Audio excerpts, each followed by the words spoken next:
je m'attendais à ce qu'il y ait un peu plus le vrai altiplano, c'est plat et haut. Et ça, franchement, c'était une minorité, quoi. Le reste du temps, c'est des montées à 5000 à vélo, redescente à 2500, remontée. C'est vraiment hallucinant. Et c'est quelque chose de marquant quand on traverse ces paysages-là à vélo.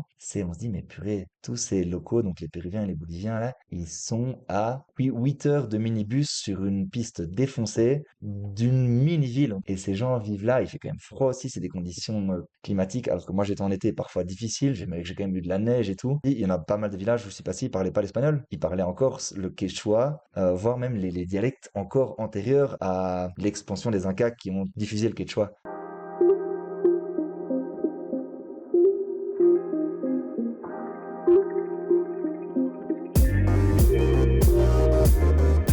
Bonjour et bienvenue. Je suis Anne B et tu es sur Storylifique, le podcast 100% outdoor.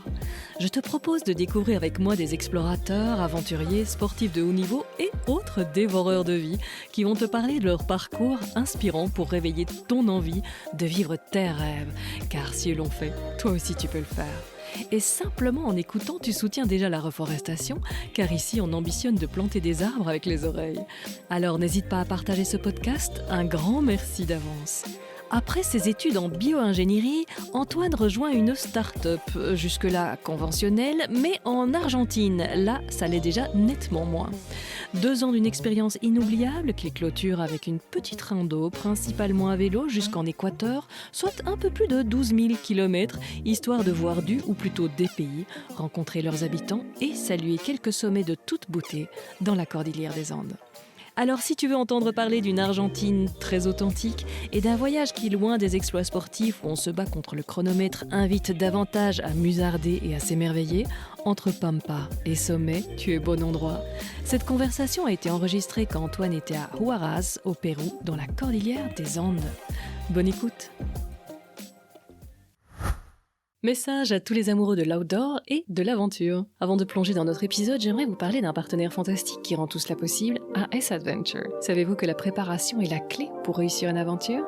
AS Adventure est bien plus qu'un simple magasin d'équipement, c'est l'endroit où vous pouvez trouver une expertise solide pour vous aider à construire vos aventures. Que vous soyez randonneur passionné, campeur chevronné ou voyageur intrépide, faites confiance à AS Adventure pour des conseils avisés et un équipement de qualité. Leurs experts vous guideront vers les choix les plus judicieux pour rendre votre aventure exceptionnelle. Visitez leur site web ou rendez-vous dans l'un de leurs magasins pour profiter de leurs meilleurs conseils. Mes invités me parlent souvent du choix du matériel, alors évitez les galères, faites-vous conseiller par des experts. Merci à AS Adventure pour leur soutien continu à notre podcast et pour aider nos auditeurs à vivre des expériences outdoor inoubliables. Maintenant, plongeons dans l'épisode du jour. Bonjour Antoine.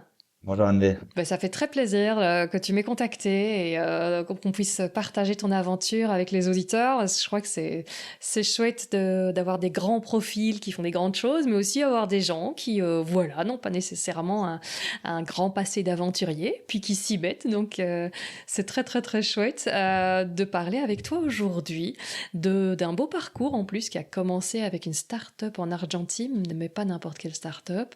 Et puis, pour se continuer avec un voyage à vélo. Voilà le programme du jour. Donc, comment es-tu arrivé dans cette start-up en Argentine qui a été un peu le démarrage du voyage qui s'en est suivi, etc. Non, qu'on va commencer par te présenter. Pour commencer? Oui. Ah, ça marche. D'abord, je vais te laisser te présenter, mais après, je reviens avec ma question. Ça marche. Je m'appelle Antoine, j'ai 28 ans, je suis belge, j'ai toujours grandi à Bruxelles, à part quelques petits vadrouillages par-ci par-là. J'ai fait des études de bio-ingénieur à Louvain et donc j'ai été diplômé il y a maintenant presque 3 ans et je suis quasiment direct parti pour travailler dans une start-up en Argentine, une start-up qui était fondée par un Belge et par un Français qui s'appelle Procens, la start-up. Et c'est en fait une start-up qui produit des insectes en les alimentant seulement avec des résidus agricoles. Et le but, plutôt l'élevage d'insectes, on devrait dire, c'est d'un côté de générer des produits animaux, donc de la protéine animale, de la graisse animale, qui sont des matières premières aujourd'hui de plus en plus difficiles à sourcer pour alimenter nos animaux d'élevage, et aussi nos animaux à la maison, et même les humains, mais bon, ça viendra sans doute plus tard. Et d'un autre côté, les insectes produisent un compost qu'on peut du coup retourner au champ. Et voilà, j'ai passé un peu plus de 2 ans dans ce projet fantastique en Argentine. C'était un peu au milieu de nulle part en plus, dans une petite ville de 40 000 habitants où pas beaucoup de gens vont. Mais j'ai adoré. Les Argentins sont des personnes géniales qui peuvent vraiment nous apprendre beaucoup. Et voilà, quand j'ai senti que c'était le moment de retourner près de ma famille et de mes meilleurs copains toute la vie, même si je m'étais fait, on va dire, ma famille et mes copains là-bas, ça reste pas la même chose.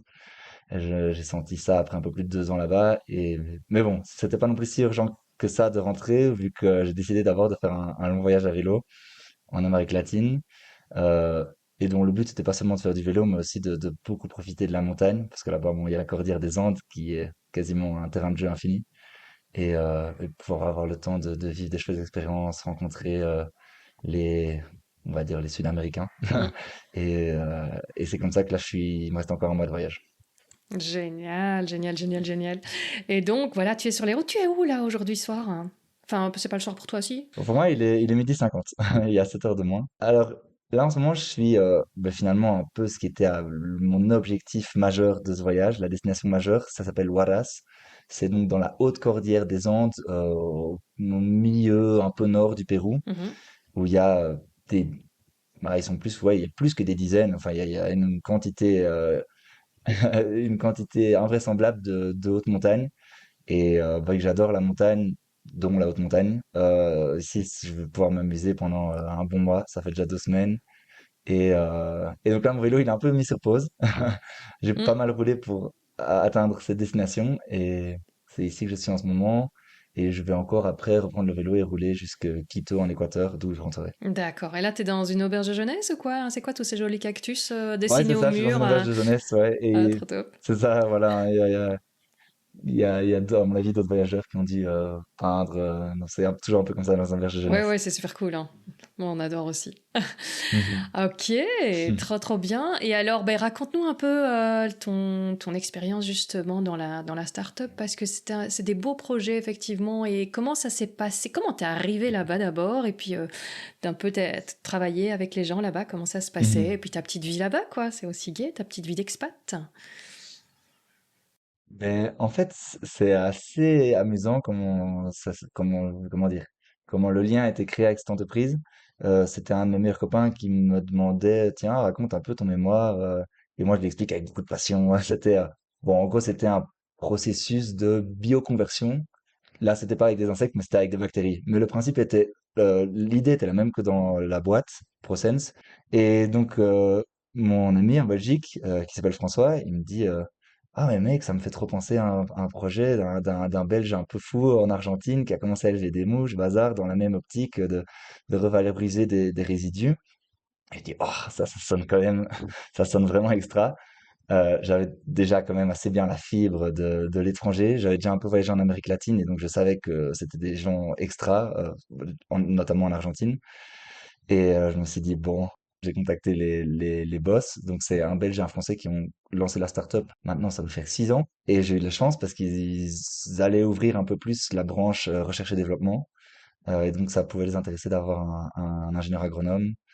Et puis je pense que ça les faisait un peu marrer aussi d'avoir un Belge avec eux en plus, parce qu'il y a vraiment pas d'expat là-bas. Et c'est comme ça que j'ai atterri là-bas quelques mois plus tard. Dès que les frontières se sont ouvertes après le Covid, j'ai foncé. Et alors, la vie avec les Argentins, comment c'était Ah, mais les Argentins, ils sont adorables, quoi. C'est des gens, tu les connais à peine et ils vont t'accueillir dans leur bande d'amis, dans leur famille, comme si tu étais là depuis toujours, quoi. Hmm. Moi, petite anecdote, mais je pense qu'il y aura beaucoup d'anecdotes. Mes On est là meilleurs pour ça. copains que je me suis fait Ça tombe là-bas, bien. euh, c'était véritablement une collègue avec qui je m'étais entendu super bien. Et alors un soir, elle m'appelle, elle me dit, ah, si tu veux, Antoine, j'ai des copains de ton âge et tout, des gars, je leur ai parlé de toi, ils ont envie de te rencontrer, t'es invité à un barbecue chez eux ce soir. Yes! Et ces gars sont d'un Asado! coup devenus des super bons copains. Ouais, exactement, à ça. C'est vraiment un assado. Et normalement, je mange pas de viande, mais là, j'avais fait l'exception et ça valait la peine. Enfin, bref. Et comme ça, j'ai atterri dans une bande de gars alors qu'ils sont copains depuis qu'ils sont tout petits, on parle d'une petite ville et tout, ils ont vraiment passé leur vie ensemble à jouer dans la rue et à faire du pâté ensemble. Et ils m'ont intégré comme ça dedans. Et puis même avec voilà les collègues, l'équipe de hockey, tout ça, c'est toujours la même histoire. Ces gens sont si gentils. Et en plus, faut quand même pas oublier qu'en Argentine, ils ont pas rien, hein, mais on va dire qu'ils ont de moins en moins parce que la crise économique, elle se fait sentir de plus en plus chaque année. Mais c'est vraiment à vue d'œil. Moi, en 2 ans, j'ai pu voir mon pouvoir d'achat, celui de mes copains, de mes collègues, se rétrécir, quoi. C'est dû à quoi? C'est quoi qui les impacte? C'est quelle industrie qui périclite là? Ben, c'est toute l'économie du pays. En fait, le problème, c'est que le peso argentin ne vaut plus rien aux yeux des gens. Donc, si aujourd'hui, 1 dollar vaut, alors je pense qu'aujourd'hui, ça vaut quelque chose comme 1400, 1500 pesos, et ben, tout le monde préférera avoir 1 dollar que 1500 pesos. C'est comme ça qu'en fait, la valeur du pesos ne fait que baisser parce que personne n'en veut, personne n'y fait confiance. Et puis aussi, il y a toutes des politiques publiques qui sont pas mises en place de la meilleure des façons, etc. Mais je pense que c'est pas mal un cercle vicieux en fait. Et bon là, il y a un nouveau président. Il a un peu fait le buzz, malheureusement plutôt le bad buzz. Il s'appelle Javier Milei. C'est un populiste extrême droite, ultra-libéraliste. Les Argentins l'ont élu un peu en désespoir de cause, se disant ça fait 40 ans que notre pays périclite. Aujourd'hui, on est à un taux de pauvreté de 60%. C'est énorme.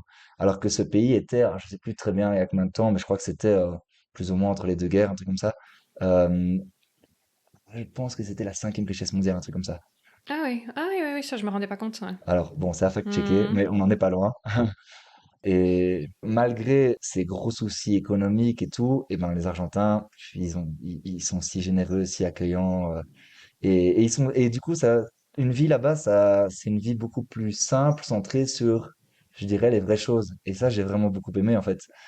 Je sais pas, j'ai tendance à dire que là où en Belgique, en France, dans les familles, les endroits plus favorisés, pour entre guillemets que une bande de copains s'amuse, ils vont nécessairement devoir faire quelque chose d'un peu extraordinaire. Je sais pas moi, une grande tour à vélo, des vacances, une grosse fête. Voilà, en Argentine, c'est souvent se retrouver dans un parc et boire du maté. Et, et on partage l'addition pour les cookies qui ont été achetés, quoi, parce que c'est comme ça. Mais donc c'est vraiment un retour à une vie plus simple, un retour forcé malheureusement pour eux, mais qui en tout cas moi, j'étais en même temps dans une position confortable. Je veux dire, le jour où j'en avais marre d'être pauvre, j'aurais pu rentrer chez moi. Mais moi, dans cette situation confortable, j'ai vraiment adoré pouvoir vivre cette vie plus simple et vraiment plus centrée sur l'humain. Ouais. Ouais, C'était ouais, plus ou moins ouais. ta question, non? Ouais, oui, c'était franchement ma question, donc c'est bien. Le maté, tu peux expliquer pour ceux qui ne connaissent pas? Ah oui, c'est vrai. Beaucoup de gens connaissent, hein, mais... Donc le maté, c'est pas du thé, mais c'est une sorte de plante aussi qui pousse un peu comme le thé, qui remplit intégralement la tasse. Et c'est une sorte de tasse souvent c'est fait en calebasse, creusée, séchée. Des fois c'est plutôt enfin, des fois dans des autres maté aussi, ça s'appelle maté également le contenant. Et ça se prend avec une paille. Et c'est quelque chose de super fort, super amer, très excitant. Et en fait, les Argentins, en plus d'être un petit peu drogués à ça, faut le dire, c'est un moyen pour eux de partager et de passer du bon temps. Et donc, c'est génial quand il y a quelqu'un qui, comment dire en français, qui sert un maté, qui se fait un maté, et ben systématiquement, il va faire passer à tout le monde. Mais même, c'est même le prof du NIF avec ses étudiants, c'est comme ça partout. Et ouais, c'est génial. Enfin, ça reflète vraiment comment est l'Argentin. Il n'y a pas de souci. On est tous égaux et on partage tout et on a toujours envie de partager des bons moments et des discussions, quoi. Bah dis donc, ça donne envie, hein? Et les gens habituellement n'aiment pas trop le maté, parce que c'est quelque chose de très, très, très, très amer. Oui, Et j'ai pas un souvenir je pense, je extraordinaire fume de pas. mon premier maté. Ouais, ouais, mais c'est ça. Mais moi, je fume pas, mais je pense que c'est un peu comme la cigarette, il faut se forcer, quoi, au début. Je m'en suis arrêtée à deux. Qu'est-ce qui t'a le plus surpris au début quand t'habitais là-bas? Ça, je m'attendais pas à la question. Hmm, ben, bien que j'avais des attentes par rapport aux Argentins, sachant que c'était des personnes extra, malgré tout, ça m'a surpris. Hmm, Malgré tout, ça m'a surpris qu'ils soient si, voilà, comme je disais, chaleureux, accueillants, gentils, mhm. C'est ça qui t'a le faciles, plus quoi. Il n'y a pas de marqué, ouais. chichi avec des Argentins, on se prend jamais la tête. Et sinon, ce qui m'a le plus surpris quand même un petit peu négativement, c'est la situation du pays. Hmm, Je l'avais sous-estimé, mhm. D'accord. clairement. Et sinon, toi, tu ne dénotais pas trop dans le paysage, puisque tu dis il y a beaucoup de conquistadors là-bas. Mais en fait, d'ailleurs, autre anecdote un peu amusante, si tu veux, c'est marrant parce que les Argentins, ils sont assez patriotes, bon, finalement comme beaucoup de gens dans le monde, hein, et ils ont tendance à oublier qu'ils ne sont pas eux-mêmes natifs en fait. Et Hmm. donc, moi, des fois, ils m'ont un peu fait la blague en disant, ah ouais, les Belges, vous avez fait le bordel dans le monde, le Congo, le Rwanda, bazar. Et je dis, attends, attends, attends, attends, moi, ma famille n'a pas fait ça. Moi, ma famille, elle est restée au calme en Belgique. C'est vrai qu'ils ont fait ça. Mais je dis, si on veut parler de conquistadors et de colons pas très aimables, c'est plutôt vous, hein. Je dis, parlez-moi un peu dans vos langues natives, le Mapuche, le Comechingon et tout. Et alors, ils tombent tous de leur armoire. Ils disent, ah, mais c'est vrai on est nous-mêmes issus, enfin, on est plus issus de colons parce que en Argentine, à part à quelques endroits, c'est quasiment que des Européens. En fait, ils ont tous un nom de famille italien, espagnol, basque, parfois français, parfois allemand, parfois croate. Mais trouver un vrai, je sais plus comment on peut dire, j'ai toujours un peu du mal avec les peuples natifs, quoi, les, euh, les Premières Nations, faut remonter plus, en fait, faut remonter en Bolivie, au Pérou, en Équateur, etc. Et là, je vois bien la différence maintenant que je suis au Pérou, que j'ai beaucoup roulé en Bolivie aussi, et ça n'a rien à voir avec les Argentins qui sont vraiment des Européens. Hmm. Mais de nouveau, je me souviens plus très bien de la question, donc je sais pas si j'ai Intéressant. répondu. Oui, je parlais justement des colons et des petites vannes. Je voulais te en faire venir là, ouais. Sur le fait que tu ne dénotais pas N- physiquement par rapport Non, aux pas gens là-bas. tellement, à part que j'étais plus grand quand même, et même pas plus blanc ou quoi, comme je disais, vu qu'il y en a plein qui sont, enfin, ils sont tous descendants d'Européens, il y a des roux, il y a des blonds, il y en a plein qui ont la peau très blanche, et donc à part que j'étais grand, non, il y a pas de différence. Et oui, évidemment l'accent, mais ça c'est autre chose. Oui, ça c'est autre chose.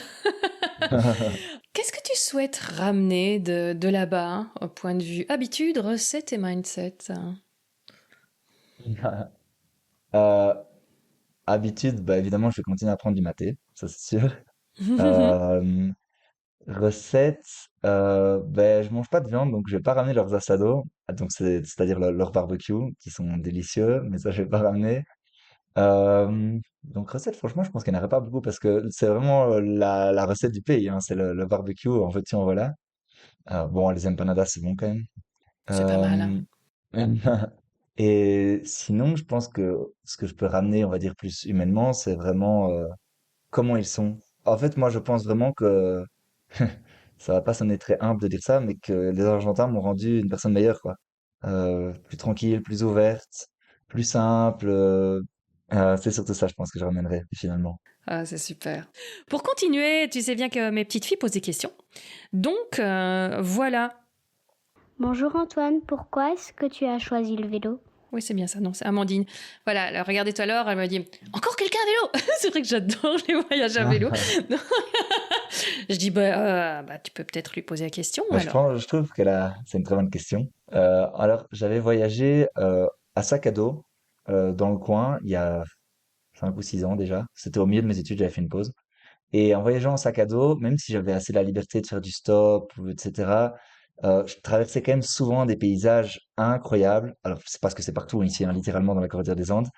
Et ça m'embêtait parce que je me disais, je n'ai pas le temps d'assez bien les voir, d'assez bien m'imprégner de ces paysages, de passer véritablement dans les petits villages qui sont au milieu de ces paysages.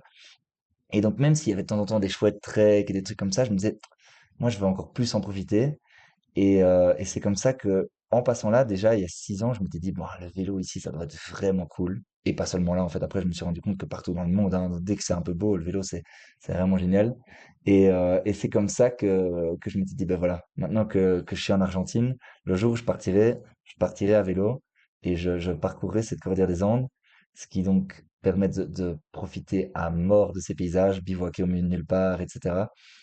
Et, ce qui m'attirait aussi un petit peu, c'était on va dire le côté avec des grands mots spirituels, un petit peu d'introspection, quoi. D'être seul au milieu de nulle part, parfois pendant des jours. Bon, alors on écoute de temps en temps des podcasts, mais sinon il y a quand même le temps de crâner un petit peu, de réfléchir à la vie, tout ça. Et ce qui m'attirait aussi, c'est pouvoir rencontrer des locaux qui ne sont pas tout le temps avec des touristes autour d'eux dans les villes les plus touristiques, les activités touristiques, etc. Ça faisait aussi partie des motivations. Et puis, un tout petit peu peut-être le challenge d'aventure, le challenge physique, mais vraiment c'est très accessoire ça par rapport au reste. Oui, j'ai lu un petit peu là ton aventure sur Polar Step et c'est vrai que c'est pas, tu te mets pas la pression de ce côté-là, hein, quand le paysage est, pour être très poli, casse-pied parce que c'est plat, plat, plat sur des kilomètres et des kilomètres et des kilomètres, bah, tu lèves le pouce. Exactement. Ouais, ça c'est, j'ai pas de souci avec ça. J'ai pas c'était pas un objectif de rallier le nord de l'Amérique latine ou quoi, que en étant sur la selle. Non, pas du tout. Hmm.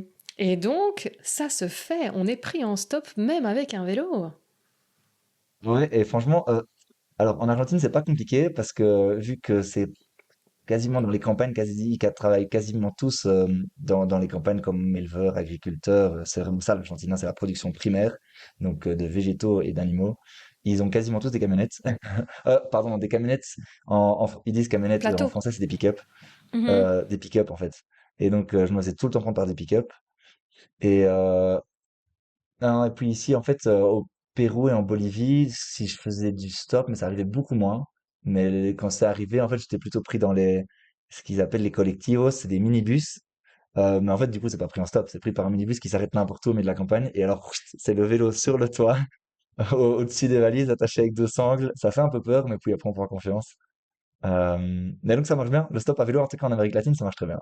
Ah, bah, là-haut, on voyait même les petites mobilettes là sur le toit, hein, où on a vu des Voilà, lits, exactement. des armoires qui étaient sur le toit. Enfin, Mhm. c'est bien éclaté avec. Donc, si c'est Donc, qu'un vélo, ça tout va. est possible. Ouais, un vélo, petit joueur, hein. Ouais. Et donc, ouais, tu t'es arrêté pour faire aussi un peu d'escalade, un peu de kitesurf. Enfin, tu t'es bien amusé là sur la route, ça.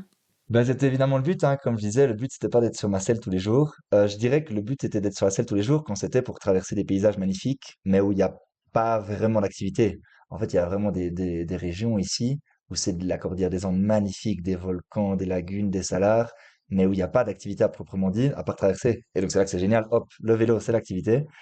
Et puis, je ralliais un peu les destinations phares qui me tentaient beaucoup, notamment celle où je suis ici, Huaraz, pour faire effectivement plus que tout de la montagne, alors que ce soit trek, haute montagne, donc plutôt alpinisme, escalade sur rocher, enfin j'adore tout. Donc ça a pris pas mal de temps. Je pense que sur le total de mon voyage, j'ai quasiment autant de jours en montagne que sur la selle. Et je suis à un moment passé sur la côte. D'ailleurs, j'ai réalisé à ce moment-là que j'avais relié les deux océans à vélo. Enfin à vélo, en trichant un peu avec du stop et tout. Et là, j'avais fait un peu de kitesurf, ouais. C'était marrant d'avoir de nouveau un peu d'oxygène et tout. Mais mon truc, c'est plutôt la montagne.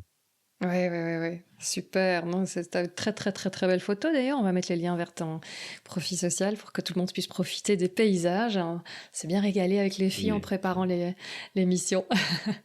Ton itinéraire, du coup, bah, tu peux nous le dire un petit peu ce que c'est, cette remontée que tu as tracée? Alors, j'ai quitté de là où je vivais. Ça s'appelle Valcarce. Donc, c'est une petite ville à 5 heures au sud de la capitale de l'Argentine, Buenos Aires. Et là, j'ai pris genre diagonale, ouais, plus horizontale diagonale comme ça, vers la cordillère des Andes. Parce que, ben, évidemment, c'est ça qui m'intéresse. Le reste de l'Argentine, si c'est pas la cordillère des Andes, c'est plat, plat, plat. Mais c'est plus plat que les Pays-Bas, hein. C'est hallucinant. Il y a des journées où j'ai fait 100 kilomètres et je crois que j'ai dû avoir 10 mètres de dénivelé positif. Et c'est comme ça que l'agriculture et tout, surtout avec un sol fertile, ça marche super bien là-bas. Euh, et donc j'ai rejoint assez directement la Cordillère des Andes. J'ai quand même fait un petit crochet en passant pour passer à un festival de rock qui est pour moi le rock argentin, c'est une musique extraordinaire. Ouais, j'allais dire, tu étais venu, tu t'es converti au rock argentin Ouais, alors. vraiment.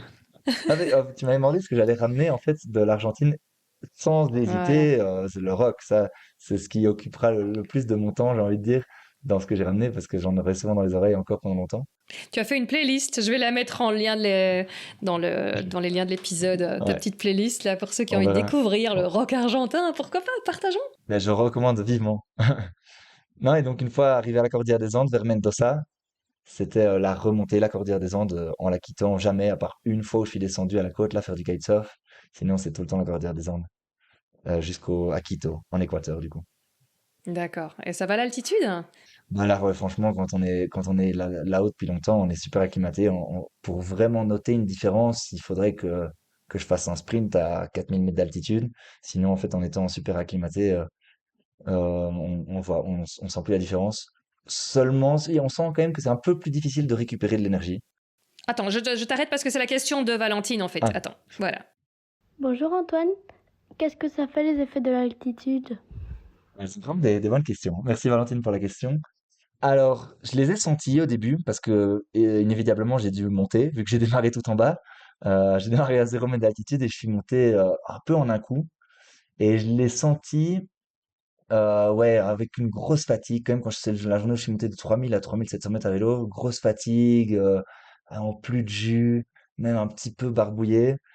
Alors ça, donc, c'est finalement des effets assez soft, mais les effets plus sérieux, ça, on en voit tout le temps ici, parce qu'il y a toujours des touristes, ils se disent, ah ben non, ben, j'ai pas envie de perdre mon temps à faire les paliers pour monter en altitude, et ils débarquent directement, là où c'est très haut, ou voire même ils débarquent directement, ils s'inscrivent à une ascension d'un 6000 un peu touristique, et là, les effets, c'est impossible de dormir, alors que tu te sens super faible, super fatigué, gros, gros, gros mal de tête, donc c'est désagréable. Tu as mal de tête, t'es fatigué, mais tu sais pas dormir. Et en plus, un peu trouble Génial. digestif. Et puis si tu n'écoutes pas ton corps et que tu continues à monter, alors là, ça peut arriver sur des problèmes un peu plus gênants, voire dangereux. C'est vraiment des vertiges, des évanouissements, et puis des trucs encore plus graves, c'est des œdèmes et des trucs comme ça. Mais bon, ça faut vraiment pas du tout écouter son corps et vraiment pas être malin pour en arriver là, quoi. Toi, tu t'en es tenu à un peu de fatigue, mais tu avais été par palier, donc ça a été gérable. Mais ouais, en fait, j'ai pas pu monter si vite que ça, vu que j'étais avec mon vélo. Donc, avec le vélo, monter de 0 à 5000 mètres d'altitude en un jour, c'est juste impossible. Il y a même pas une route qui fait ça en moins, à mon avis, 400 kilomètres, quoi. Donc, moi, inévitablement, je suis passé par ces paliers d'acclimatation. Mais maintenant, une fois en haut, franchement, on sent plus, là. L'autre jour, avec un copain que je me suis fait ici, on a fait un sommet à 5750. Et en fait, c'était plus l'altitude, la difficulté. Et donc, c'est extra, quoi. Tu peux juste te concentrer sur, on appelle ça une course en alpinisme, donc ton ascension, et regarder le paysage, profiter. Et franchement, les difficultés majeures, c'est pour moi l'acclimatation, si t'es pas acclimaté. Enfin, je veux dire, les symptômes liés au manque d'acclimatation en altitude. Et sinon, le froid, mais de nouveau, avec la bonne préparation, le bon matos, le froid, ça va. Et alors, c'est que du plaisir. Ah, clair, clair. La cordillère, qu'est-ce qui t'a marqué? C'est comme tu t'y attendais ou il y a des choses qui t'ont étonné? La cordillère des Andes. C'est, ben, grosso modo, enfin non, c'est pas comme je m'y attendais, c'est évidemment encore plus beau, ça c'est sûr, encore plus beau, mais globalement, je peux dire que je m'attendais à ça, c'est-à-dire ouais, tout le temps être en altitude, des paysages tout de fou, dans certains endroits c'est des volcans enneigés, des salars, Que tu as vu dans de très belles façons d'ailleurs, puisqu'ils étaient. J'ai vu qu'il était vraiment ouais, miroir là, hein, il y a encore de l'eau dessus, c'est ouais, ben en magnifique. fait Hein. celui-là, c'est le fameux salar de Uyuni, il me semble c'est le plus grand du monde. J'avais trop envie de le traverser à vélo. Mais malheureusement, en fait, cette année, à cause du phénomène El Niño, c'est le phénomène climatique qui, on va dire, modifie véritablement la météo normale ici en Amérique latine quand le phénomène El Niño arrive, c'est-à-dire environ tous les 6 8 ans. Et donc voilà, il avait beaucoup plus plu dans la saison des pluies que prévu. Elle s'était aussi étendue, et c'est comme ça que le Salar, quand j'y étais, alors qu'il aurait dû être sec, ne l'était pas. Et donc j'ai pas pu le traverser parce que c'est pas comme s'il y avait une pellicule comme ça. Il y a des endroits où c'était vraiment l'eau, si on marche dedans, qui arrive quasiment aux genoux. Mais voilà, voilà, je veux dire, c'est pas grave, je l'ai Mais pas pu c'est le beau quand même. Hein. traverser, il y a pas mort d'homme. Et c'était vachement beau. Alors du coup, je l'ai fait en Jeep avec les autres touristes et tout. Ça m'amuse un petit peu moins, genre j'aurais préféré être tout seul avec mon vélo. Mais c'est vrai que l'effet miroir entre du ciel sur le Salar, ben, c'est quelque chose d'irréel. En fait, quand on le regarde, on comprend pas, c'est un autre monde, quoi. Il y a plus d'horizon. C'est ça. Et ça, c'est vraiment dingue. Mais sinon, la question, c'était ce qui m'a surpris. Je pensais pas que c'était des montées si raides tout le temps. Tout le temps, des redescentes dans les vallées. Moi, je m'attendais à ce qu'il y ait un peu plus le vrai altiplano, c'est-à-dire c'est plat et haut.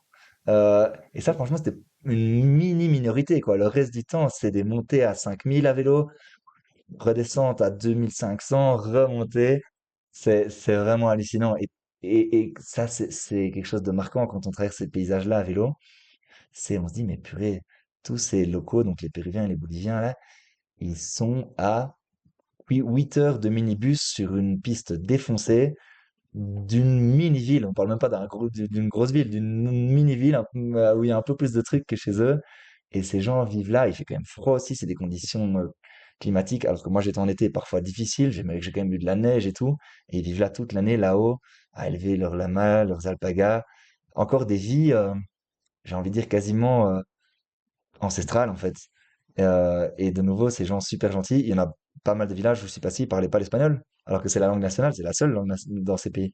Ils parlaient encore le quechua, voire même les dialectes encore antérieurs à Ah, l'expansion des Incas qui ont diffusé le quechua. Ça, c'était assez surprenant aussi, ouais. ouais, ouais, ouais, ouais, ouais. Alors, tu en étais où aux animaux, alpaca, lama. Alors, quand lama fâché, t'as pu faire l'expérience, oui, ils sont vraiment de mauvais poil, c'est lama. Non, mais je vais jamais tellement les chercher, les embêter, je sais pas, je passe à côté.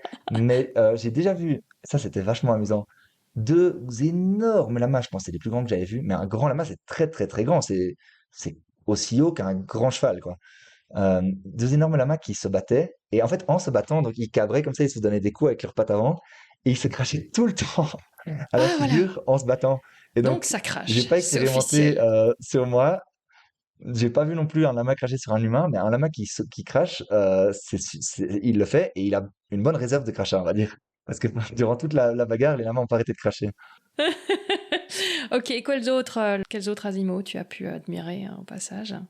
Je l'ai toujours pas vu, celui que je veux voir depuis des années, le puma. Le puma, en fait, il y en a partout en Amérique latine.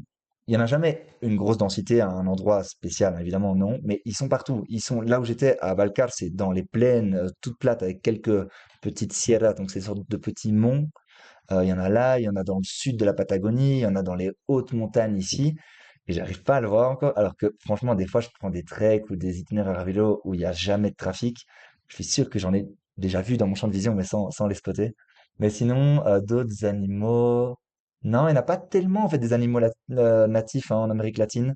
Il y a vraiment donc ces camélidés, les lamas, alpagas, vigognes.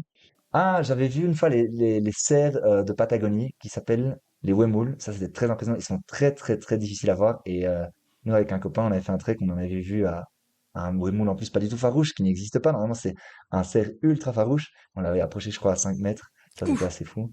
Et sinon, ici, ils ont des lapins qui s'appellent les Vizcacha. C'est des sortes de... Ah, mais en fait, c'est les chinchillas. En fait, les chinchillas que des gens, des fois, ont comme animal de compagnie en Belgique ou en France, enfin n'importe.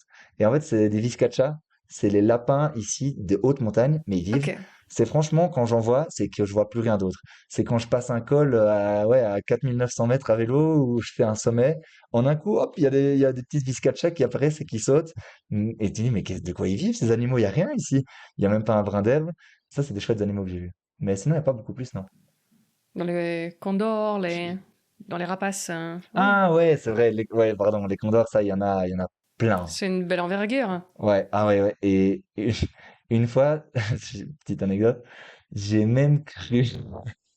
Alors je crois que c'est parce que j'avais vu une vidéo sur Facebook, je crois, d'un gros aigle qui chassait en fait un chamois. Et en fait, il le pousse vers la pente, il l'attrape, il le jette plus bas comme ça. Et j'ai cru un moment qu'un que enfin un condor des deux que je voyais j'étais en train de regarder me faisait ça. Je suis en fait dans ce qu'on appelle dans le langage de montagne un cirque ou un amphithéâtre. Donc c'est ouais toute une montagne assez encaissée, qu'il y a toute une paroi circulaire comme ça. Et je le remontais et je vois deux énormes condors, vraiment les condors qu'on s'imagine, qui ont, je pense, 3 mètres d'envergure d'ailes qui montent, ils prennent un ascendant, et moi je suis trop fan, je regarde, et je suis focus sur l'un d'eux, et oui, il y a le deuxième, que je faisais plus gaffe, il passe juste au-dessus de moi, mais vraiment genre à 5 mètres au-dessus, Ok. et avec le bruit du vent et tout, quand je me suis rendu compte qu'il était là, j'ai eu un moment de panique, j'étais là, ah, il veut m'attraper comme un chamois et me lancer en bas et pour me manger, quoi. Évidemment, je pense que, je sais pas si ça a déjà arrivé à des humains, ça doit pas être très courant, mais en tous les cas, j'ai eu une demi-seconde de belle frousse parce que s'il m'attrapait, franchement, il m'envoyait tout en bas parce que c'était un cirque vraiment très, très, très, très raide avec vraiment un tout petit sentier creusé dans une paroi verticale comme ça. Ah, Mais des condors, d'accord. j'en ai vu beaucoup.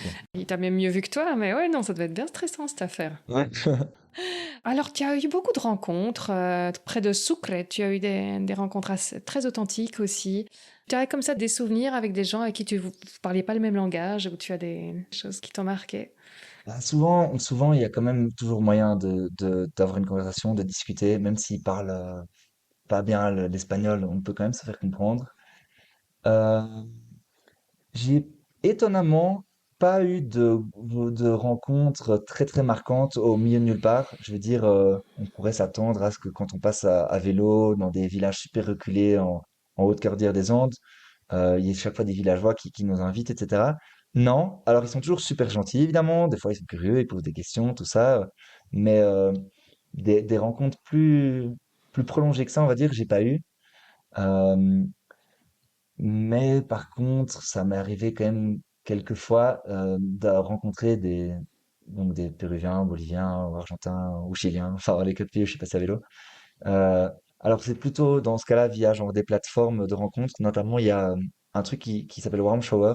C'est Ouais. un réseau social, on va dire, où des gens qui sont sans doute eux-mêmes des cyclistes ou parfois même pas, euh, ouvrent leur maison pour des voyageurs à vélo pour passer du temps avec eux. Et là, ouais, j'en ai eu des très belles, quoi. Des gens, on passe une demi-journée juste à papoter, littéralement.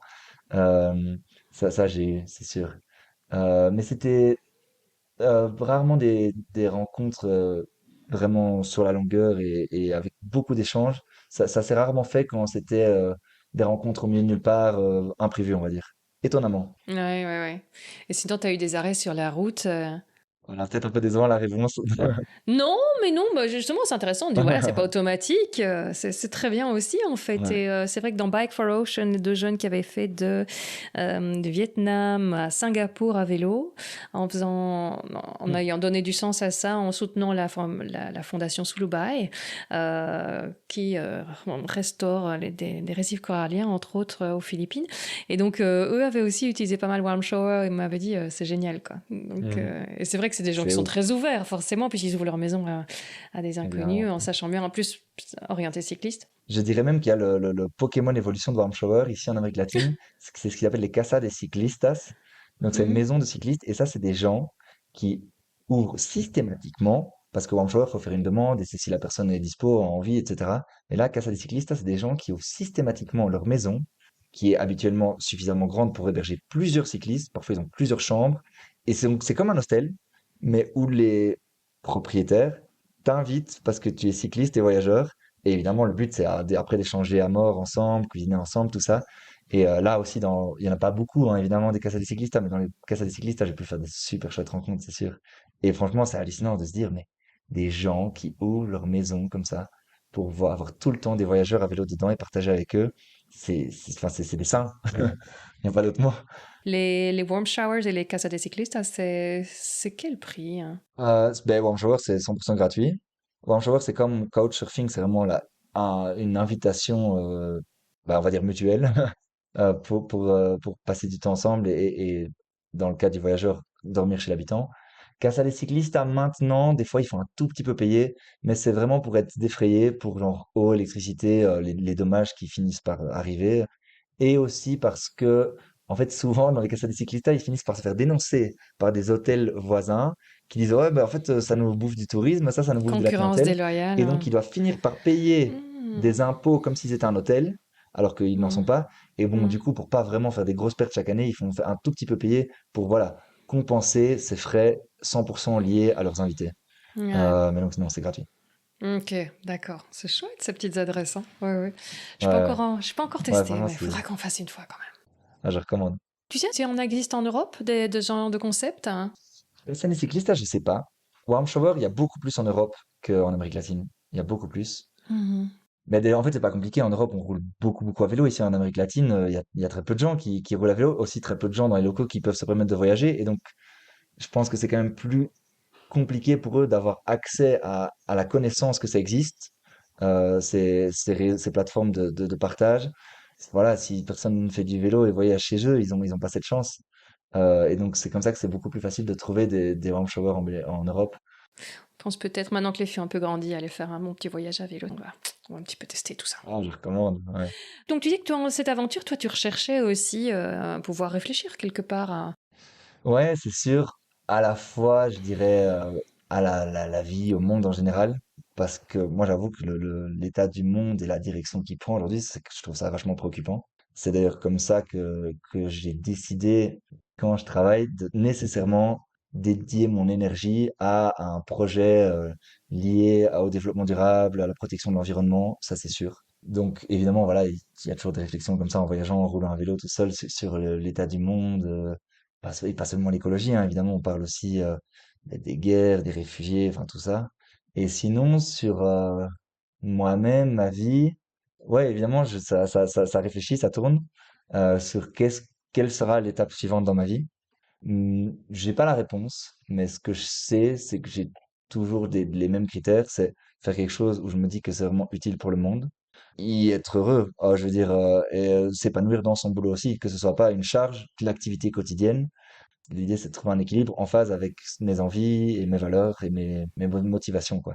J'ai pas encore trouvé la piste même. Ça viendra, ça viendra. C'est le moment que tu sais déjà quelles Ok. sont les valeurs que tu veux respecter dans ton chemin. C'est déjà énorme. Cool. Moi, j'avoue que je peux quand même, je vais être franc, un peu pessimiste par rapport à l'avenir du monde.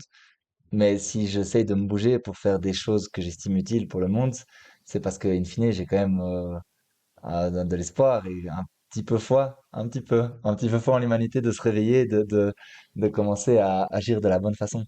Et d'ailleurs, je pense que un pessimisme pur ne mènera à rien. Enfin, je veux dire, si on est 100% pessimiste, on baisse juste les bras et on accepte une fatalité et on la vit mal en plus. Alors que, je sais pas si on peut dire qu'alors que je suis optimiste, on tente quand même de faire des chouettes choses et de profiter et d'un peu faire bouger les consciences, les valeurs et même les modes de fonctionnement, tout ça. Continue comme ça, surtout.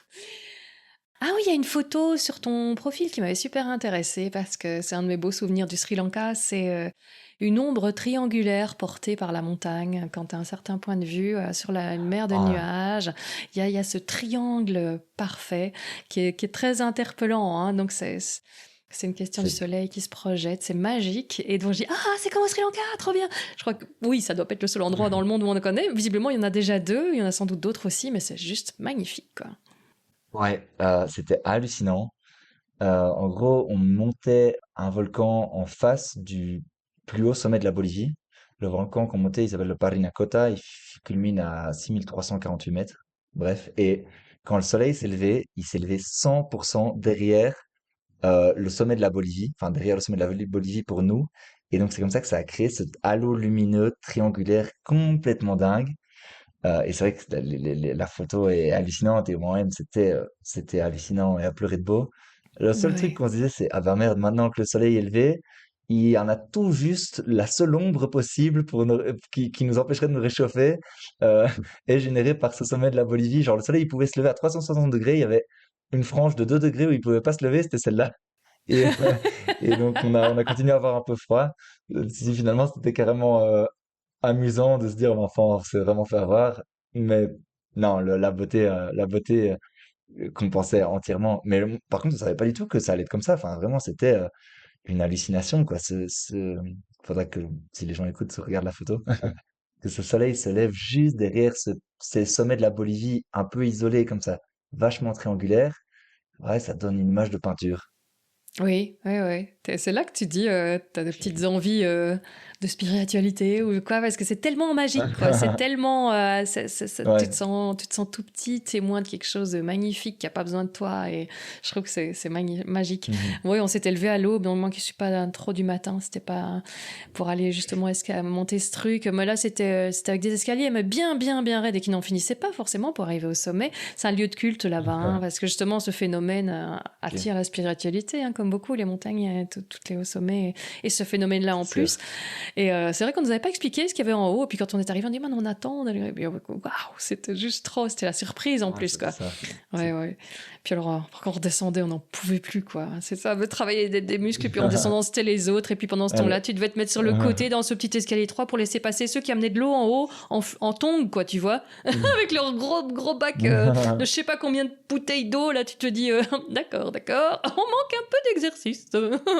C'est vraiment, bah, c'est toujours Ouais. l'histoire des grands héros qui font les sommets, et puis c'est les Sherpas qui ont fait la même chose, mais avec beaucoup plus de matériel sur le dos. C'est eux les vrais héros, hein. Exactement. Et que chaque fois qu'il y a un Européen ou un Occidental qui monte un sommet, faut pas oublier qu'il y a genre deux Sherpas qui sont montés avant pour mettre une corde fixe, pour porter les bouteilles d'oxygène, tout ça. Exactement. Ouais, Oui, tout à fait.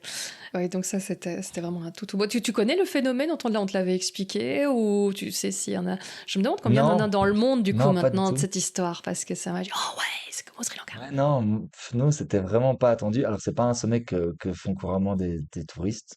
Et de toute façon, en plus, avec les saisons, ça doit pas, ce phénomène doit pas se produire beaucoup de jours chaque année. Mais en tout cas, voilà, nous, on a eu la chance inouïe de tomber là quand il se produisait, enfin, avec pas un nuage. Et en plus, avec la surprise du phénomène. Enfin, on n'en avait aucune Ouais. idée. Les locaux nous avaient pas parlé de ça. Ah, toi non plus, ok. Ouais. C'est vraiment une pyramide comme ça qui arrive Ouais, c'est ça. hors d'Égypte en Et c'est encore mieux quand il n'y a projection. pas d'attente, quoi. Oui, oui, exactement. Et j'ai eu le même coup que toi et c'était juste trop, trop, trop, trop génial. Parle-moi de Gustavo. Gustavo. Ah, là où j'ai travaillé dans la ferme de permaculture? Ah, ok. Parce que le voyage a été une fois. Et ils ont souvent les mêmes prénoms ici, donc j'étais là, attends, quel Gustavo? En fait, c'est vrai que c'est un truc que j'ai complètement oublié de dire, donc heureusement que tu mets le doigt dessus. Le but du voyage était également de pouvoir apprendre, vivre, apprendre, et je dirais aussi un petit peu me sentir utile, parce que bon, mine de rien, quand on voyage des mois sur un vélo juste à se faire plaisir, ou pas, quand c'est dur, on se sent un peu inutile, quoi. Et donc, je m'étais dit, ouais, il faudra que je m'arrête une ou deux fois dans des chouettes projets où donc je pourrais et apprendre et aider et aussi un peu m'amuser. Et c'est comme ça que j'avais trouvé un chouette projet de permaculture dans une petite ferme au milieu de l'Argentine où il y a un peu rien. Et en fait, la permaculture, c'est un système, on va dire, de production évidemment 100% durable où l'idéal, c'est qu'il n'y ait vraiment pas de déchets et ça inclut tout en fait. Ça inclut pas seulement la production, et le recyclage, ça inclut aussi le social, toutes des valeurs humaines, toutes des thématiques comme, je sais pas moi, le féminisme, etc. Ça rentre là-dedans aussi. Et c'était vachement sympa. Là, c'était plus un projet de permaculture, on va dire, axé sur la culture, la culture vraiment du sol. Et c'était chouette, quoi, pouvoir aider un gars comme ça qui a pris un virage, donc Gustavo, qui a pris un virage radical dans sa vie. Il s'est dit, mais qu'est-ce que je fais moi ici à travailler derrière un bureau à Buenos Aires? Il faut que je fasse quelque chose d'utile, le monde va pas bien et tout. Et voilà, il s'est acheté un terrain au milieu de nulle part et il a commencé à vouloir y vivre en autonomie dans un premier temps. Et dans un second temps, l'idée, ça nous serait même de pouvoir produire pour vendre des produits aux alentours, et aussi idéalement de pouvoir héberger quelques touristes. Donc il y aurait un petit peu d'écotourisme en construisant. Là, on construit carrément les maisons en terre et tout, et qu'avec des matériaux durables, tout. Il y a rien, quasiment rien fonctionne avec de l'énergie qui n'est pas de l'énergie renouvelable. Et c'était chouette, comme je dis. Hmm. On y apprend, on y aide, on y est sensibilisé. J'avais beaucoup aimé. Et une chouette personnalité, alors ce Gustavo a un parcours de vie intéressant. Ouais, vraiment, c'est sûr. Euh, Enfin, ce genre de personne, c'est inspirant, quoi. Comme t'en as eu pas mal sur ton podcast, de faire des choix tellement, ils sont peut-être pas nécessairement risqués parce que les gens qui prennent ces décisions ne risquent pas de crever de faim dans les 2 ans, mais risqués quand même dans le sens où ils sortent complètement des rails, vachement du système général de la société, et ils se lancent dans quelque chose où ce sera dur, où ils sont pas sûrs de réussir. Mais il se lance quand même, quoi. Bah si, risqué, je pense, parce que c'est bien plus risqué pour moi que d'aller se faire tenter, je ne sais pas moi, un grand sommet, puis revenir pépouze chez soi dans sa petite vie d'avant, quoi. Hein. C'est vraiment un Ouais, changement de vie, ouais, c'est sûr. c'est autre chose, quoi. Ça engage tout le parcours d'après. Ouais. Et c'est vraiment des gens super inspirants pour moi parce que, ben, un peu comme j'expliquais avec ma sensibilité, mais ce que j'aime bien dans la vie et tout, ça m'amènerait à me jeter à l'eau comme ça et faire dans un projet assez radical, assez autonome et tout. Mais je l'ai pas encore fait, quoi. Et peut-être ça arrivera un jour. Mais donc j'admire d'autant plus ces personnes-là parce que, ayant un petit peu cette envie, cette fibre, je perçois vraiment la difficulté de se lancer. Claire. Quel est l'objet qui t'a vraiment été le plus indispensable dans toute ton aventure jusqu'à maintenant? Hmm. Franchement, je dirais qu'il n'y en a pas vraiment. Voilà, même si j'aurais été très très très très triste hein, si à un moment mon vélo s'était cassé ou avait été volé, mais je veux dire, j'aurais pu continuer une aventure plus ou moins similaire. Et pareil, si la tente se casse ou s'envole ou n'importe, on peut continuer. Euh, je dirais que c'est un peu malheureux, mais finalement, ce qui est le plus indispensable, c'est quand même un téléphone, hein. Même si c'est pas le but de mon voyage d'être sur mon tel et je suis pas souvent dessus, il y a quand même de la préparation d'itinéraire, donner des nouvelles à la famille, des trucs comme ça. Le téléphone, c'est quand même ce qu'on utilise le plus. Et franchement, ça, quand on voyage comme ça, comme moi je fais, donc on va dire un petit peu en dehors des sentiers battus, on se dit, mais purée, ceux qui faisaient ça il y a 20 ans sans smartphone ni rien, c'est assez dingue parce qu'ils se jetaient beaucoup plus dans l'inconnu et aussi pour leur famille. Moi, en fait, là, sur un des sommets, comme un idiot, j'ai fait tomber mon téléphone, il m'a glissé des mains et ziou, il est parti tout en bas. Et ben, Ouh. franchement, c'était rapidement une préoccupation de remplacer le téléphone parce que il faut donner des nouvelles à la famille, tu as envie de prendre des photos, euh, préparer, comme je disais, ton voyage, etc. De temps en temps, écouter de la musique. Donc, Mhm. ouais, je sais pas si c'est une observation malheureuse, mais en tout cas, je dirais que c'est ça finalement le plus indispensable dans mon voyage. Non, il y a aussi des très très beaux côtés dans le téléphone, hein. Comme tu dis, Évidemment, hein, oui. l'appareil photo, personne ne te Ouais, juge c'est si tu as ça. envie d'un appareil photo. Évidemment. Évidemment, on avait l'appareil photo sur le côté, les cartes sur le côté, Ouais, maintenant elles sont dedans, donc ouais, non, c'est exactement. normal. Du moment qu'on résiste à aller voir sa popularité sur les réseaux sociaux à chaque arrêt, à ce Ouais, c'est moment-là, ça. ça va, quoi. Mais c'est vrai que c'est pas le but de mon téléphone. L'échec qui t'aura le plus appris depuis que tu es là en Amérique du Sud, que ce soit quand tu travaillais ou maintenant. Mais franchement, en Amérique latine, depuis que je suis ici, donc ça fait maintenant 3 ans, en gros 2 ans en Argentine et puis maintenant 5 mois de voyage, ouais, plutôt 2 ans et demi. Non, il n'y a pas eu d'échecs, de grosses déceptions. J'ai vraiment tout adoré. J'ai pas un regret quasiment pour quoi que ce soit. Non, non, franchement rien. Alors il y a des trucs qui m'ont appris, comme je disais, voilà, à vivre aux côtés des Argentins pendant 2 ans. Donc non, il y en a pas. Le succès alors dont tu es le plus fier. Je vais peut-être pas trop répondre à la question non plus. Je sais pas si, en fait, moi, je sais pas si je suis souvent fier de trucs que je fais. Super heureux, oui, parce que on se dit, ah, c'est trop cool, j'ai pris ce pari et ça a marché. Non, je pourrais dire que, allez, si j'avais une petite fierté à retirer, mais de nouveau, je dis, je pense qu'on peut plutôt parler d'un contentement, je veux dire d'un bonheur, que d'une fierté. C'est quand même chaque fois d'écouter mon instinct, mon cœur, et de me lancer dans ces choses-là qui sont vraiment, dans ces projets-là qui sont vraiment en dehors des rails, quoi.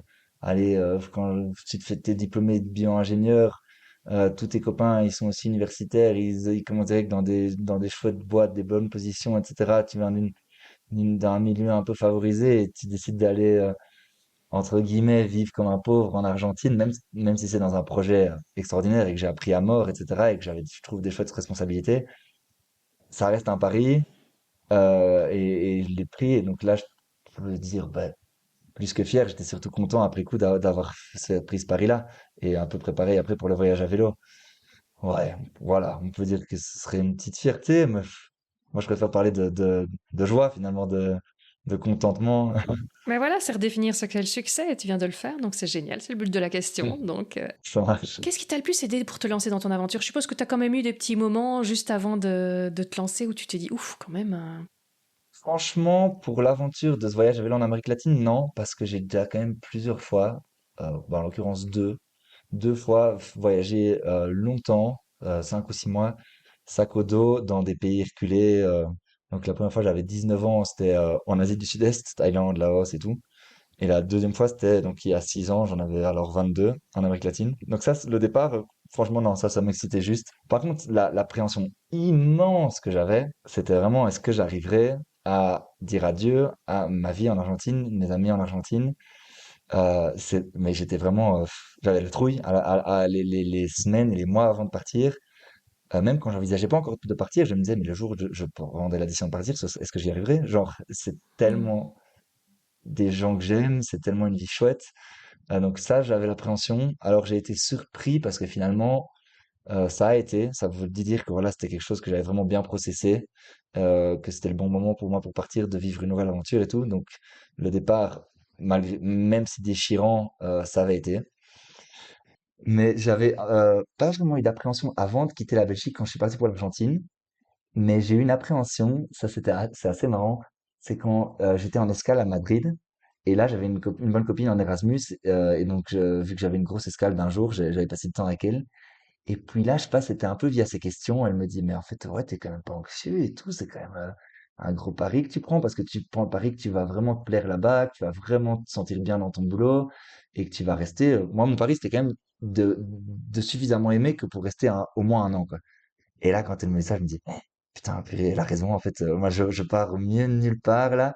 J'ai juste eu 2 calls avec un Belge un peu fou qui commence à élever des larves en Argentine. Et je me dis, waouh! Alors que j'avais quitté une chouette coloc à Bruxelles avec vraiment des chouettes gens. Et là, je me suis dit, ah! Et je me souviens, j'ai eu un peu la truc comme ça. Et à ce moment-là, on faisait chacun des trucs différents à Madrid. Et je l'ai appelé, je dis, attends, Jen, il faut que tu viennes. Faut qu'on aille courir quelque part ensemble parce que là, tu m'as stressé à mort. Et, mais finalement, c'est passé vite. J'ai eu un peu une panique comme ça. Encore une panique, c'est un grand mot. Mais ouais, j'ai eu une sorte de bonne anxiété, une demi-journée suite aux questions de gêne parce que j'avais jamais vraiment incorporé, processé ça, que j'allais me taper au milieu de nulle part sans aucune idée de ce que ça allait être. Et en plus, j'avais pris plein de trucs avec moi. Moi, j'avais pris tout mon matos pour m'amuser à la montagne. Enfin, vraiment, ça a été quand même une démarche sérieuse. Mais donc la panique a été très très très courte et en arrivant en Argentine, elle a même, c'est même pas poursuivi, même pas une minute. Genre, c'était bon, je savais que ce que je faisais, c'était une bonne idée. Génial. Est-ce qu'il y a une citation qui t'inspire? Il y en a, bah là j'y pense à deux qui sont, parce que je l'avais pas préparé, mais qui sont finalement un peu des citations commerciales, mais moi je les adore. C'est YOLO, donc on ne vit qu'une fois. Ça clairement, moi, c'est de la vie quand même tout au jour le jour, quoi. Et il y en a une autre, alors ça c'est plus, encore plus, on va dire, fort que YOLO, j'ai l'impression. C'est l'idée n'est pas de mourir le plus vieux possible, mais de vivre jeune le plus longtemps possible. Ouais, ça c'est Ça super. c'est, bah bon, elles sont assez liées à, je sais pas, toujours mes envies de me lancer dans des trucs un peu atypiques et d'aventure. Ouais, je pense que ça peut être des citations qui résument un petit peu comment je suis, en tout cas aujourd'hui, comment j'ai été ces dernières années. Donc on est à peu près pile à un mois de la fin de ton parcours ici, mais il y en aura Ouais, d'autres. Très visiblement, il y en aura d'autres. ouais, ouais, c'est vraiment. Ton actualité du moment, donc tu c'est quoi maintenant le trajet que tu vas faire pour terminer et les choses que tu planifies avant le grand départ? Alors mon vélo là, il va rester dans un garage encore pendant, je crois, 2 bonnes semaines. Demain on repart, on va faire un chouette sommet avec un gars que j'ai rencontré ici, qui a plus ou moins le même âge, il est français, il a la même passion de la montagne, la même, j'ai envie de dire, le même niveau d'expérience et de connaissances en alpinisme, etc. Et donc on va repartir en faire Qui un demain. s'appelle? Il s'appelle Thomas. Un petit On le salue. salut à Thomas. Et puis après, je vais repartir faire un grand trek de 8 jours. Je pense seul, même si j'ai un des copains qui veut le faire et tout, j'ai envie de retourner un peu seul là. Je veux dire, j'étais 4 mois seul à vélo et puis maintenant ça fait 2 semaines que je suis tout le temps avec des gens en montagne. C'est un trek fantastique qui s'appelle le Wash et donc c'est vraiment gambader autour de sommets à 6500 enneigés, des lagunes de nouveau, voilà. Et puis après, je vais reprendre le vélo et prendre la route de l'Équateur. Et bon, il y aura encore un peu de montagne là, à mon avis. Mais finalement, ça va passer très vite, hein. On arrivera vite début juillet et hop, là, ce sera retour en Belgique. D'accord. Et le vélo, il reste sur place ou il revient avec toi? Non, non, et rien, ça c'est mort. Je pourrais le revendre, mais Non mais ça va pas, jamais non? je le vends. Ah bah super. Et donc si on veut suivre un petit peu, retrouver ce que tu as fait alors, puisque ça va sortir après ton retour, on peut donner l'adresse de ton Polar Step? Ouais, ouais, tu peux mettre mon adresse de Polar Step il y a dans les liens, j'imagine, dans la Oui, dans le lien de description l'épisode. et celui d'Instagram aussi, je mets de temps en temps des photos et tout, des montagnes.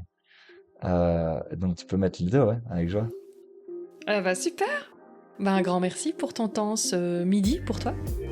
Avec grand plaisir. Merci beaucoup pour la discussion et d'avoir accepté qu'on partage ces histoires.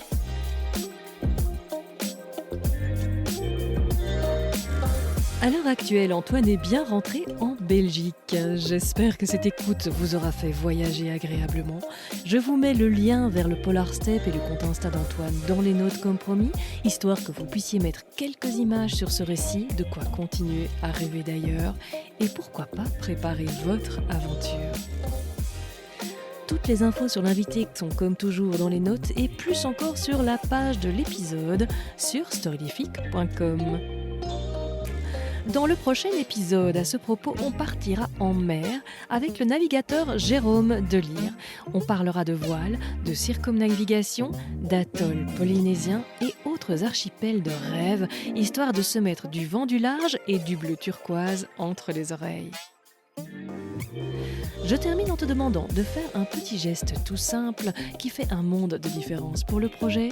Storylific soutient la reforestation en redistribuant 50% de ses bénéfices. Donc, si l'épisode t'a plu, partage-le sur tes réseaux ou parle-en autour de toi, car plus il y a d'oreilles, plus on plante. Tu peux aussi m'aider en prenant quelques secondes pour mettre une évaluation 5 étoiles au podcast. Si tu ne sais pas comment faire, tout est expliqué sur storylific.com/soutien. Un grand merci d'avance pour ton temps. Et bien sûr, tu peux m'aider énormément en faisant un micro-don sur patreon.com/storylific. Merci à ceux qui ont sauté le pas. Ce n'est pas rien et donc je vous suis très reconnaissante. Merci à toi pour ton écoute et merci à AS Adventure pour son soutien à ce podcast. À bientôt.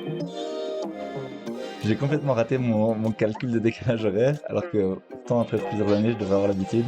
Maintenant, je me suis planté, donc pour moi, il est 12h50. Il y a 7 heures de moins. Ça va, t'as pas trop faim là? T'as eu le temps de manger avant ou tu vas avoir l'estomac qui gargouille à fond là? Pour être honnête, j'ai vite été attraper un petit truc dans la rue, dans un petit boui-boui facile. Génial. C'est une très bonne question de Valentine. Ah, c'est Amandine ici. Alors en Attention, fait, c'est c'était Amandine. quand j'avais... Ah merde. Je fais des formats un peu plus courts cet été, donc on verra. Je vais pas te pousser, mais je vais peut-être essayer de sortir ça cet été si on ne la fait pas trop longue. Je suis bavard en plus. T'es bavard en plus? Bon, voilà, je suis prévenue, je suis foutu, voilà, c'est bon.